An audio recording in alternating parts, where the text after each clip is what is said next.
Hey everyone! So today I'm going to be talking about how we can effectively teach emergent bilingual or multilingual students by talking about dual language learner instruction. So when we approach how to teach students who speak a language other than English, we need to remember that this language that the child speaks is an asset to them.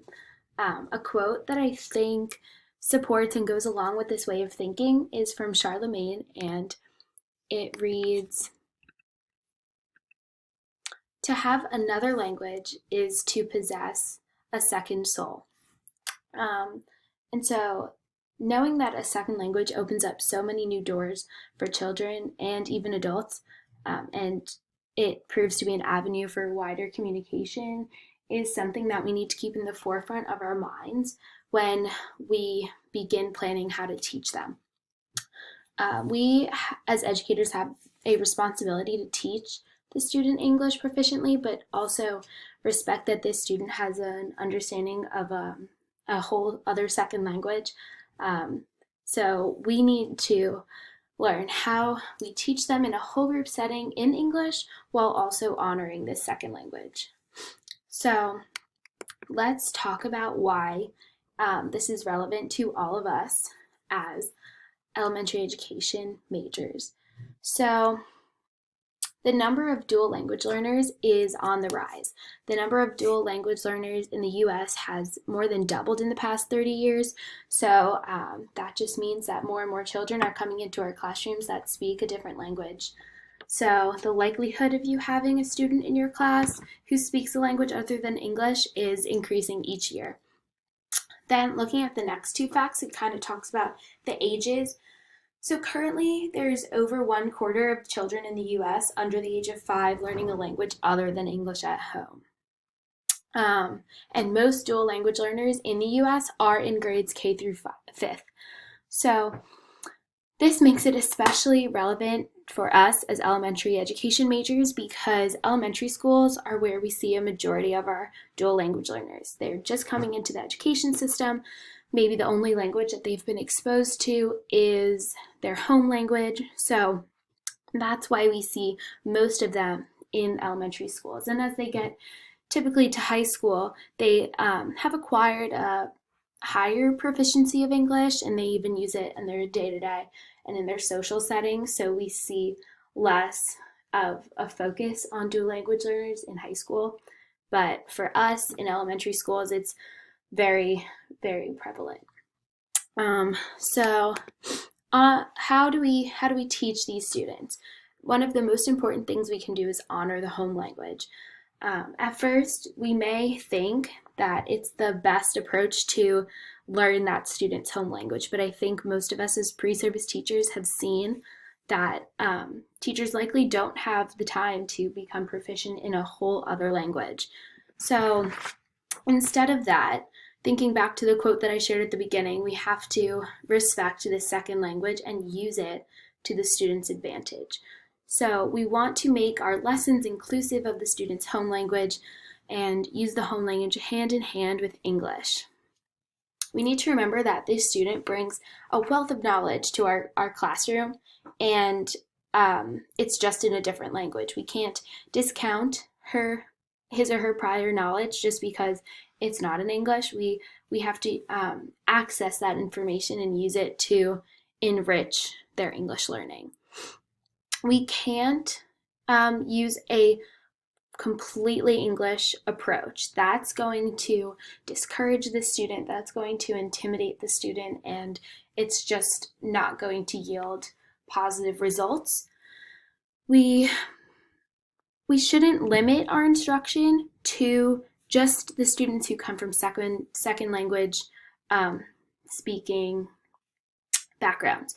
We can include the students in the rest of the class in these dual language experiences. I have seen from experience in my 4th grade classroom this past semester that students are eager to learn another language. The students in the class I was in they downloaded Duolingo or something like that, and they would come into class each day and try and say something to one of the Spanish-speaking kids in the class because they just really wanted to learn. And the Spanish-speaking kids in the class took on this kind of teacher role for them too. So it just really promoted a great opportunity for collaboration. We can even do things such as labeling items around the classroom in both languages, in the student's home language and in English. And so this just allows for constant reinforcement of both languages for all the students in the class. A frequent misconception that people have is that using both languages in instruction will cause confusion, and the students will mix up both languages and kind of use them intertwined. But this is not true at all. Actually, kids can start differentiating languages around the age of 2. They know the difference. They know different languages. They can hear the difference. And when they growing up bilingual, they are able to supplement like different vocabulary. So they might have a gap in one language and they'll use the other language word in that place of that gap. And that's taken as confusion, but it's actually strengthening their ability to communicate because they're using both languages to their advantage. And children's brains are much more flexible than adults. So these skills develop and they take them on with great strength. So bilingual children learn that objects are the same, they just have different names in different languages. So for example, that would promote object permanence, which is something super important in early childhood education. So just even reinforcing that one object has a different name in a different language builds a foundational skill that these kids need to have. There are many other advantages that come with children being raised in a bilingual experience. It helps the brain's command center, and the children can solve problems and perform mentally demanding tasks with more ease than children who may only know one language. So it's very important for us to value both languages. So a specific approach that I had read about in my research is a 4 quarters approach. And so this breaks down the school year into 4 different quarters on how a teacher can approach a child who comes from a different language than her own. So in the first quarter of the year, the teacher does her research. It's mostly the teacher doing her own research on the language and the culture of the student and trends in the language that her student speaks. And then the second quarter is more learning about the child. So what prior knowledge do they have? What experiences are they drawing from? What are they most responsive to in the classroom? Really learn about that. Then quarter 3 is marrying both of these investigations that you've done in quarter 1 and quarter 2, and ultimately pairing your knowledge of the culture with your newfound knowledge of the student and using them both to enhance the student's learning. And then the fourth quarter is promoting the independence of the student. So you want them to be able to lead themselves through their learning and feel confident and comfortable in the classroom, which they should do because you geared a lot of their instruction around what they know, what they're familiar with, and where they come from. An approach that also has proven effective in teaching children who come from a different language background is a project-based approach. So using visuals and hands-on methods to teach releases the impact that a language barrier might have on a child's learning, because they're learning with their hands, they're seeing with their eyes. They don't need to rely on the on the words to completely understand. And so this encourages their participation. They feel like they're in control. They're more eager to participate. These students can often relate to experiences using their prior knowledge in their home language. So by doing an experiment or learning through experience, they might be able to build a deeper understanding based on something that they experienced or know in their home language, and they can maybe translate that to this experience. Having a project-based learning approach allows a consistent foundation for a bilingual student to explore and build on, and so then their understanding is just more enriched.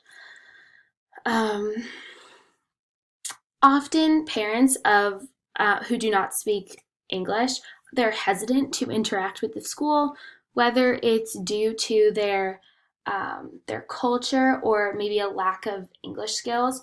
And so it's important to include them in their children's learning. So project-based learning really allows for that, because the parents can come see what their students have done, the exploration that their students have been embarking on for the past X amount of days or weeks, however long the unit was. And by including them in their children's learning and accomplishments, it fosters a sense of community and increases the likelihood of assistance and encouragement at home, because the parents are seeing the results. They're invested in their children's learning. So I'll really share the culminating project with the parents, or just have the children feel like that they really accomplished something in their final project. Another key approach to use in the classroom is storybook read-alouds. So a lot of teachers tend to think that the read-alouds go right over their students' heads who don't speak English. They think that they're not gaining anything from it, but this is absolutely not true. If you properly supplement the read-aloud, it can be the most valuable thing that your student experiences all day. So choose a limited set of core words and a repetitive phrase essential to understanding. So these will be the words you use to build the student's vocabulary. Try to point them out in the illustrations on the pages, and especially stories with repetition are helpful to reinforce the meanings and the comprehension of words. Use manipulatives, illustrations, gestures, and facial expressions to help understand the vocabulary. Again, hands-on and visual supports are most effective. So use the children's home language to facilitate story comprehension and English vocabulary acquisition. Some storybooks have the English text written on the page, and then the maybe it might be Spanish, the Spanish translation written on the page.